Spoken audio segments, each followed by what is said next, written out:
नजर सब पर। नमस्कार, मैं हूँ वैशाली मुद्गल। आप देख रहे हैं 10 न्यूज। तो चलिए आपको दिखाते हैं देश दुनिया की जरूरी और ताजा खबरें। नई दिल्ली में आरएसएस के शताब्दी समारोह में प्रधानमंत्री नरेंद्र मोदी ने कहा, राष्ट्र प्रथम की भावना ही संघ का मूल मंत्र है और यहाँ कटुता का कोई स्थान नहीं।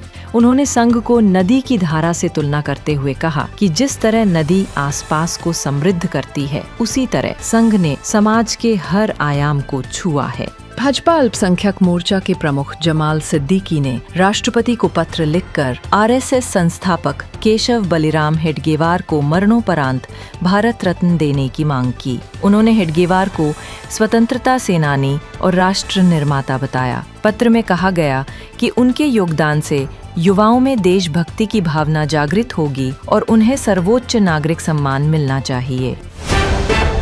अमेरिका के राष्ट्रपति डोनाल्ड ट्रंप ने नोबेल शांति पुरस्कार न मिलने पर इसे देश का अपमान बताया। उन्होंने दावा किया कि उनके नेतृत्व में 7 बड़े वैश्विक संघर्ष खत्म हुए, जिनमें गाजा विवाद भी शामिल है। ट्रंप ने कहा, अरब और मुस्लिम देश इजराइल के साथ सहमत हैं। अगर पुरस्कार नहीं मिला तो ये अमेरिका के लिए शर्म की बात होगी। चीन के राष्ट्रपति शी जिनपिंग ने ताइवान को लेकर बड़ा संदेश दिया। उन्होंने कहा, चीन ताइवान की स्वतंत्रता की गतिविधियों और बाहरी हस्तक्षेप का कड़ा विरोध करेगा। बीजिंग में आयोजित समारोह में जिनपिंग ने राष्ट्रीय संप्रभुता और क्षेत्रीय अखंडता की रक्षा पर जोर दिया। ये बयान चीन की स्थापना के 76वें वर्षगांठ समारोह में दिया गया।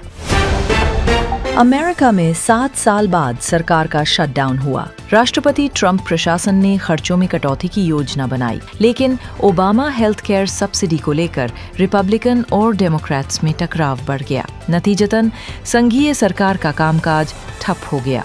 शटडाउन का असर लाखों कर्मचारियों और कई योजनाओं पर पड़ेगा। रूस के राष्ट्रपति व्लादिमीर पुतिन 5 से 6 दिसंबर को भारत आ सकते हैं। यहाँ उनकी प्रधानमंत्री नरेंद्र मोदी से मुलाकात होगी। दोनों नेता ऊर्जा, रक्षा और व्यापार पर बातचीत करेंगे। ये दौरा ऐसे समय हो रहा है जब अमेरिका ने रूस से तेल खरीदने पर भारत पर टैरिफ लगाए हैं। पुतिन का ये दौरा अहम संदेश माना जा रहा है। नेपाल में नई जीवित देवी कुमारी चुनी गई। 2.5 साल की आर्यतारा शाक्य को पारंपरिक अनुष्ठानों के बाद काठमांडू में सिंहासन पर बैठाया गया। ये सदियों पुरानी परंपरा है जिसमें नन्ही बच्चियों को देवी के रूप में पूजा जाता है। इससे पहले तृष्णा शाक्य 2017 से कुमारी देवी थीं। ये नेपाल की सांस्कृतिक धरोहर मानी जाती है। दिल्ली हाईकोर्ट ने हिंदुस्तान यूनिलीवर को फटकार लगाते हुए कहा, जीएसटी दरों में कटौती का लाभ उपभोक्ताओं को मिलना चाहिए। अदालत ने स्पष्ट किया कि कीमत घटाना जरूरी है, पुराने दाम पर मात्रा बढ़ाना सही तरीका नहीं। अदालत ने कहा, कटौती का उद्देश्य जनता को राहत देना है। मामला हिंदुस्तान यूनिलीवर की वितरण कंपनी से जुड़ा था। भारत में 2 लाख करोड़ रुपए की लागत से 5वीं पीढ़ी के लड़ाकू विमान बनाए जाएंगे। इस प्रोजेक्ट के लिए 7 कंपनियों ने बोली लगाई है, जिनमें HAL भी शामिल है। 125 से अधिक एडवांस मीडियम कॉम्बैट एयरक्राफ्ट तैयार किए जाएंगे। DRDO किसी एक या अधिक कंपनियों के साथ साझेदारी कर प्रोटोटाइप डिजाइन और विकसित करेगा। कांग्रेस ने आरोप लगाया है कि भाजपा प्रवक्ता ने राहुल गांधी को जान से मारने की धमकी दी। इस पर बिहार यूथ कांग्रेस ने पटना थाने में प्राथमिकी दर्ज कराई। पुलिस मामले की जांच कर रही है। कांग्रेस ने इसे लोकतंत्र पर हमला बताते हुए भाजपा से कार्रवाई की मांग की है। उत्तर प्रदेश के बहराइच में एक घर से 6 जली हुई लाशें मिली। मरने वालों में पति पत्नी, उनकी 2 बेटियां और 2 अन्य लोग शामिल हैं। स्थानीय लोगों ने हत्या की आशंका जताई है। पुलिस का कहना है कि आग पूजा के दौरान भी लगी हो सकती है। सभी शव पोस्टमार्टम के लिए भेजे गए। महाराष्ट्र के ठाणे के मीरा रोड इलाके में गरबा कार्यक्रम के दौरान विवाद हो गया। एक व्यक्ति ने पंडाल में अंडे फेंके, जिससे माहौल बिगड़ गया। पुलिस के अनुसार कार्यक्रम रोकने की कोशिश भी की गई थी। घटना से गुस्साए लोगों में आक्रोश फैल गया। पुलिस ने मामला दर्ज कर जांच शुरू कर दी है। तमिलनाडु के चेन्नई में शर्मसार कर देने वाली घटना सामने आई। एक 25 वर्षीय युवती के साथ 2 पुलिसकर्मियों ने गैंगरेप किया। पीड़िता अपनी मां के साथ फल बेचने जा रही थी, तभी दोनों ने उन्हें रोका और सुनसान जगह ले गए। मामला सामने आने के बाद दोनों आरोपी पुलिसकर्मियों को सस्पेंड कर दिया गया है। राजस्थान हाईकोर्ट ने रेप केस के आरोपी को अग्रिम जमानत दी।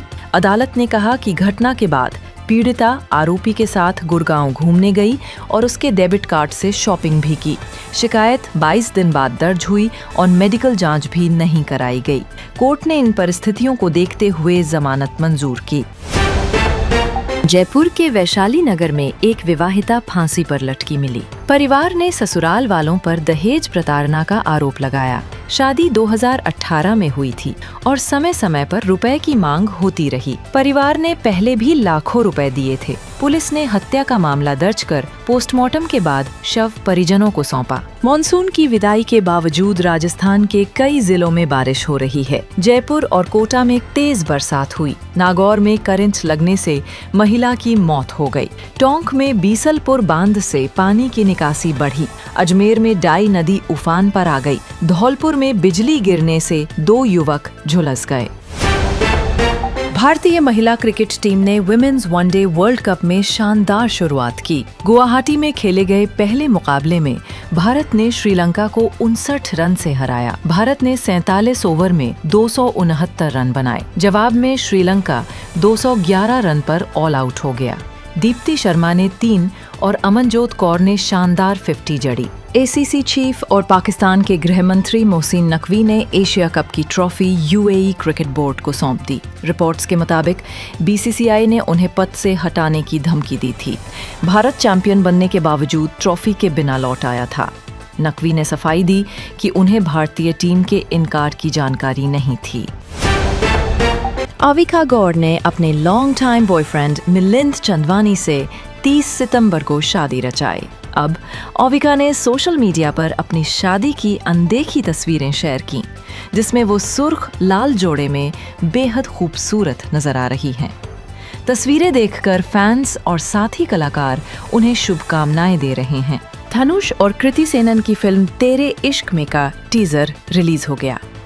आनंद एल राय के निर्देशन में बनी ये फिल्म गहरे जुनून और अधूरी मोहब्बत की कहानी दिखाती है। 2 मिनट 4 सेकंड के टीजर में दोनों कलाकारों की इंटेंस केमिस्ट्री नजर आई। फिल्म 28 नवंबर को सिनेमाघरों में रिलीज होगी। तो ये थी आज की सुपरफास्ट खबरें। तो देखते रहिए 10 न्यूज। नजर सब पर।